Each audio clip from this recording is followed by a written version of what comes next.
I'll start by dealing with the leek first, and you'll have noticed that all I've taken off is just about 1.5 inches from the top and the bit at the bottom. So I'll just chop it as normal. I've just peeled a red onion, and I'm not doing the same with the white one. I'm chopping them into relatively large pieces. Carrots, I'll just remove the top and just a little bit from the bottom, and I'll chop it diagonally so that they are slightly bigger and also they look nicer. I'm now dealing with a couple of potatoes, so 500 grams altogether, but like I've done with the carrots, I'm leaving the skin on. Same reason, flavor and fiber. Generous amount of olive oil at the bottom of a pan or casserole. This is cast iron, but you can use a normal pot. And I'll start by adding my chopped onions, leek and carrots first, and I'll leave the potatoes for later. Now the next ingredient might surprise you, but trust me, it will make a big difference. This is balsamic vinegar. I'm going to add a good splodge, about 1 tablespoon. And if you've never tried before, try, honestly, you will not regret it.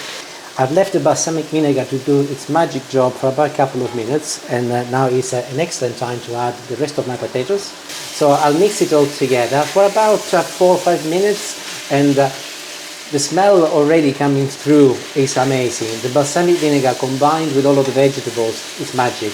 But I will leave them like they are. I'll place the lid on, literally 4 minutes, and I'll turn it down on medium, and then I can add some water. I've just boiled the kettle, and what I like to do is to ensure that I cover everything with water, and once I get to the top, which is pretty much now, then I add another inch on top of my potatoes. I turn the temperature up, by the way, as I want this to go to the boil. We've got 2 different preferences in our household. I like to eat them as they are, rustic, so the vegetables will be whole, and I absolutely like to taste each vegetable individually. Julie's preference is to have the traditional leek and potato soup style, where we blend everything together, and then you get a lovely cream, smooth, delicious. Some people even add some cream, dairy-based products. So what I'll do, I will cook it through to the end. So I will leave it now, once it starts boiling, cooking on a medium temperature for another 20 to 25 minutes until the potatoes are cooked. Also I'm going to add a sprig of rosemary, another Mediterranean touch goes in, and then at the end I'll split the batch in half, and I will whisk some with the hand blender, and I'll leave some whole, and then Julie will join me to do a little taste. You can see that it's beginning to boil, so I'll place the lid on. I'll take the temperature down on medium once again, and I'll leave it, as I say, for 25 minutes. In the meantime, I'm going to make some Mediterranean croutons. I'll show you what I do. I made them before on the channel, but in case you haven't seen them, they're dead simple and very delicious. So I've got another sprig of rosemary, and I'm gonna chop this really fine, as I will want the rosemary to get in the bread all the nooks and crannies and release the flavor that is so magic about rosemary. So rosemary is in. I'll add a little olive oil to my rosemary. I want to keep this relatively healthy, so not a lot, just enough to flavorize the bread. And just like I did with the soup, a little balsamic vinegar. As I mentioned before, I want to complement all of the flavors. Followed by a little Parmesan cheese. About 1 teaspoon will be plenty. You can use any bread you like. In the past I've used ciabatta, but also I've used straightforward white bread or granary bread. It doesn't really matter. Whatever is your preference, or more importantly, whatever you've got in your freezer. But do ensure that if you want to retain that rustic look, that you leave it chunky like I've done just now. So here is my mix that is still ready from earlier, and I'll pour it inside and I'll mix it all together. Oops, where are you going? And as it's all I need to do, I'm going to use the air fryer, but you can also use the oven if you do not have an air fryer. Air fryer would be considerably quicker, a little bit cheaper, but also it doesn't need to go in the oven for very long either. So in terms of temperature, 180 degrees. Total cooking time will be 10 minutes, but halfway through, after 5 minutes, I'll take it out and I'll give it a little toss, and then I'll make sure that it's cooked through. But you will know it's cooked because it will change in color. It will be toasted and it will be of a beautiful caramel sort of color. So I'll see you in a little while.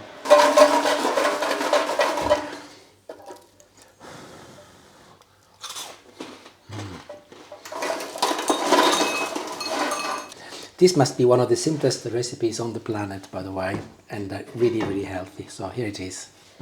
Now, before I continue, I'm going to add some salt and pepper, as I haven't added any so far. And I'll get my portion out first. So I'll make sure that I'll bring up as much solid as possible first. Oh, the smell is so good. There you go, I think it's plenty. And as I am feeling generous, I decided that I will whisk the rest. So hand blend, as I mentioned before, and go ahead. Julie's just joined me, and she made a good point whilst I was blending, because there are some potatoes that are not going to go through. And she said, if you put it on the her is very much of a Norfolk word. That means slightly on an angle, and then you can catch all of your vegetables. Also, she saw my portion over here, and she said to me, I don't mind it a little bit lumpy. She's beginning to change her mind already. No. It doesn't need to be like pure paste. Mush. Yeah. I think it's okay like this. And of course, the consistency, it will change depending on how much water you add. I think this is perfect for us, but if you want it a little bit thicker, add less water. Or as I mentioned before, but then we're deviating from healthy eating, you can add some cream if you want, and it will make it thicker. Some people also put a little cold water with corn flour if they find that all of a sudden it's considerably more liquidy than what they wanted, and you can thicken it up by put a little corn flour with some cold water and then add it in. But I think it's perfect as it is. That's good for us. Yeah, it's good for us. And if I show you here, can you see there is the odd piece of carrot which is still all fine. That is perfectly good. Adds more texture. And I'll do a portion using Julie's preference next. So we got identical ingredients but different texture. The one thing I've done is to add salt and pepper and a couple of more Mediterranean touches. Little olive oil on top of both, and I'm leaving this to the end because obviously it adds even more flavor, and I'll do it on mine also. And to finish it off, I'm going to add a tiny little amount of this is grana padano, just a little on the top of both portions, mine and Julie's, and it is ready. So I'm going to ask Julie now to put the camera on the stand, and then we can both taste each portion to see what the preferences are. Would you like to come round? Yep. We are ready for the big taste, so off you go. I'll taste mine first. Get a piece of I'm crouton. going to taste yours as well. Are you? I am. Okay. Because I know mine is going to be better, so... All right, she's already started. Just... a bit of everything.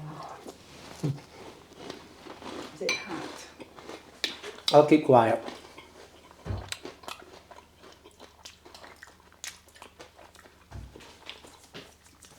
In the meantime, I'll taste yours, okay? So you've got a crouton in, I haven't gone for a Ah, crouton. it's up to you. They're there.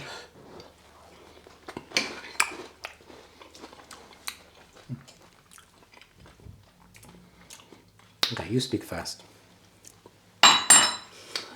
I like mine a little creamier. You like the one more? I do like it a little creamier. How would you describe it? No, it's lovely. It's got that creaminess to it. You've got little bits of vegetables in. I haven't had any croutons yet, but no, it's delicious. What do you Can't go think wrong with about it. that one then? No, that's very nice. If you, let's face it, if you gave me that, I would eat it quite happily. Of course you would, yeah. But I suppose it's all down to the way I grew up. My mum never did anything like whizzing food together. She always used to cook food and serve it whole like this. And growing up like that, I suppose it brings me back to something that my mum would have cooked, and that is most probably where the preference is. But also, whereas the UK, the UK we do like a creamed, yeah, creamed soup. but the texture is substantially different, and I also like it because you can taste each vegetable individually, But they're both lovely, and this is absolutely beautiful. And admittedly, when the rest will go in the fridge, and tomorrow I will be reheating it. If I was to reheat this, it will not be as nice as reheating that. I don't know why, but this is beautiful and warming when it's just made. This is beautiful and warming when it's made, but also it will reheat better. And of course, the croutons are another bonus. So I think it stopped snowing now, but temperature is still very, very cold. It doesn't matter. We're going to go in front of the fire later. Dinner is ready. It only took 35 minutes to make from beginning to end. Incredibly healthy and accessible to everybody, and the ingredients are also very affordable. So make it honestly, and if you've made leek and potato soup before, you can see that it's not that far off in terms of adding a few Mediterranean ingredients, and it's delicious. Yeah, lovely. Thank you for watching, and see you later. Ciao ciao.